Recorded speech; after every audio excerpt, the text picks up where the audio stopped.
Power Breakfast. Top talk of the morning. Many conversations on the go this morning, and we are looking into some of the news stories that have grabbed the headlines in the last few days and weeks. And one story that we haven't covered yet has been the disappearance of journalist Aserie Ndlovu and his partner Zodwa Mdluli.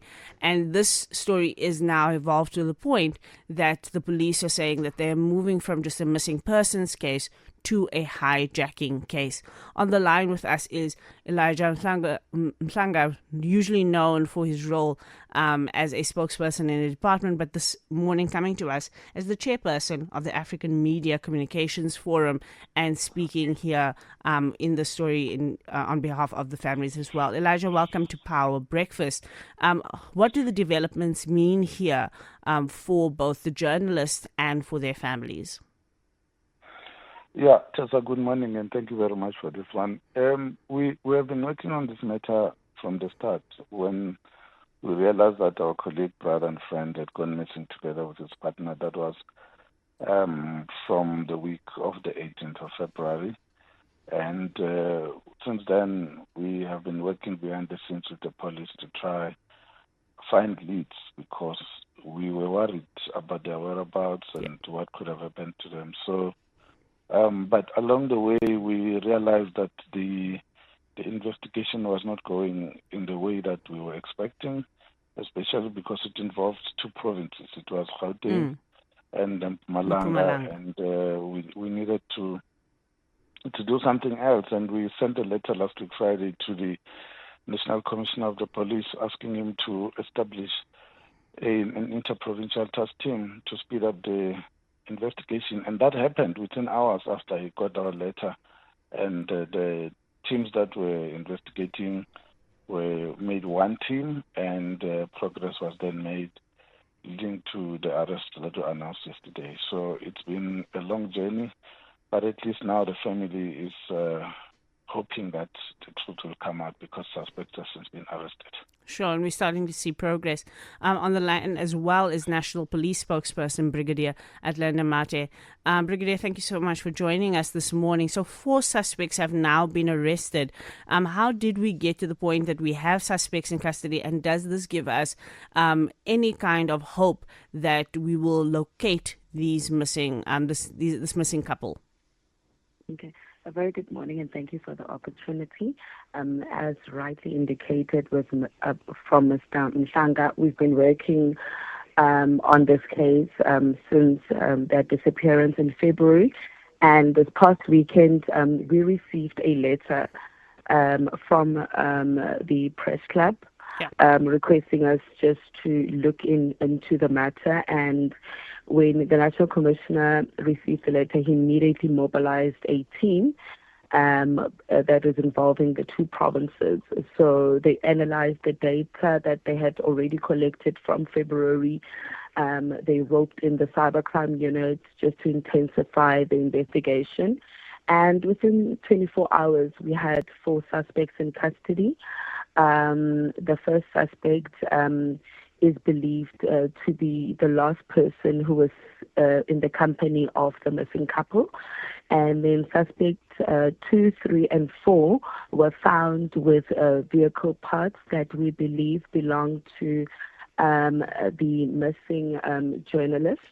And amongst those 3, we do have a mechanic who builds and fixes cars. Yeah. So he is amongst the 4 that have been arrested in this particular case. We are linking them with the disappearance of this journalist and his partner. And we have now changed the case registration from missing person to kidnapping and hijacking, possible hijacking.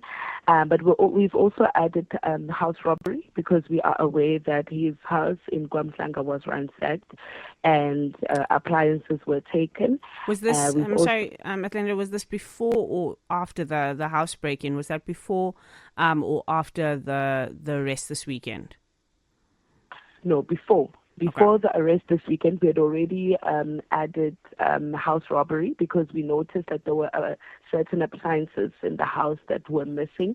But what was strange is that there was no forced entry, meaning the people behind the disappearance of the couple are those that were known to them. And this first suspect that we have arrested was actually working for the Zodwa, the partner of the missing journalist. So our team is still on the ground. We have roped in various teams within the SAPS, our air wing, our drone pilots are also forming part of this investigation, and we are hoping that we will find this missing couple sooner than later. Lieutenant from Vereniging, you want to ask a question to Brigadier Mate? Yeah, just a quick one. Brigadier, why did it take 75 days for you guys to establish a task team? I mean, this is the thing that we're seeing now with you guys, that the effect that you are capable of solving these issues, but it looks like you're not willing to. It has to take a letter from somebody to ask for you guys to do something. And after that 24 hours, you guys have a breakthrough. Guys, I mean, what is it that you could have done 75 days? Maybe these people are, God forbid, maybe they're not dead. You could have found them alive. Brigadier? That is exactly what the National Commissioner raised, because when he received the letter, he met with the two provinces and he asked to be briefed on the matter. And amongst the questions that he raised was that why has there not been progress? Why have this missing couple not been found? So we are looking at the challenges in this particular investigation, but also looking at what may have hampered the two teams from registering a breakthrough. So that is an aspect that we're looking for, and I can say that the National Commissioner really is looking into it. But for now, we are focusing on getting more arrests and also finding the missing couple. But it is a valid point that he is raising. We are looking at why it had to take 3 months and why it had to take the National Commissioner intervening for the teams to register a breakthrough. Elijah, maybe you can shed some light on what your experience was with the provincial commissioners and the provincial police units that were dealing with this. Why did you feel compelled to go to the national level?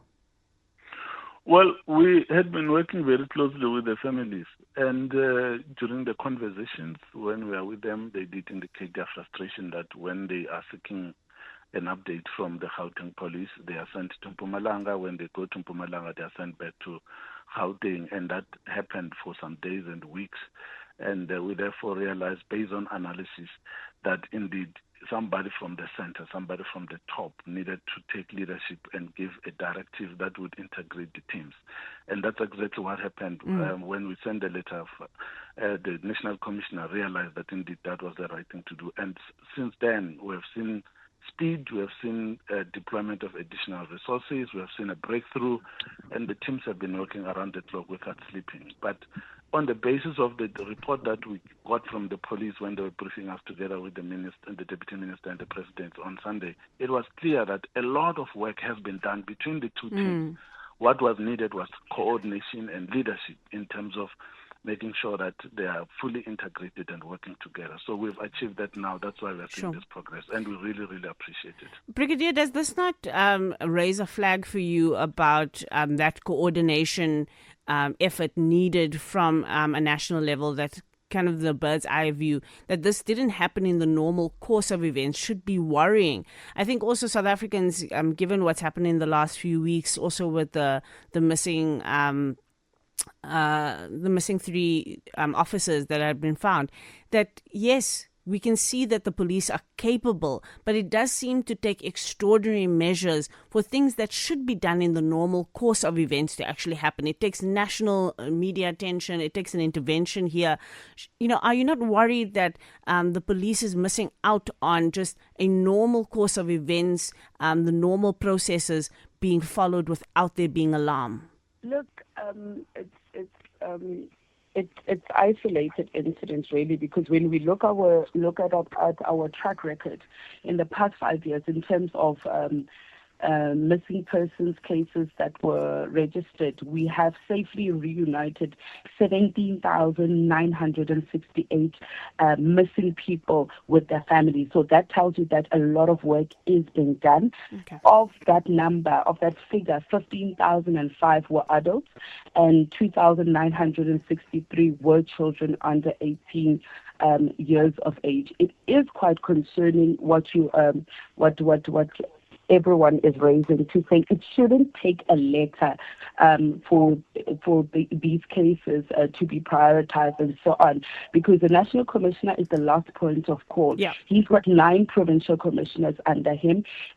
Those provincial commissioners have, teams that are working under them. So it shouldn't have to escalate to a national level for cases to really be prioritized. But when looking at this particular case, a lot of work had been done. It was a matter of sitting down, analyzing the data, and then going out there to effect the arrest. So it's not like work was not done. A lot of work was done. Sure. The data was analyzed, and that is why within hours people were arrested, because it was just an analysis of data that was outstanding.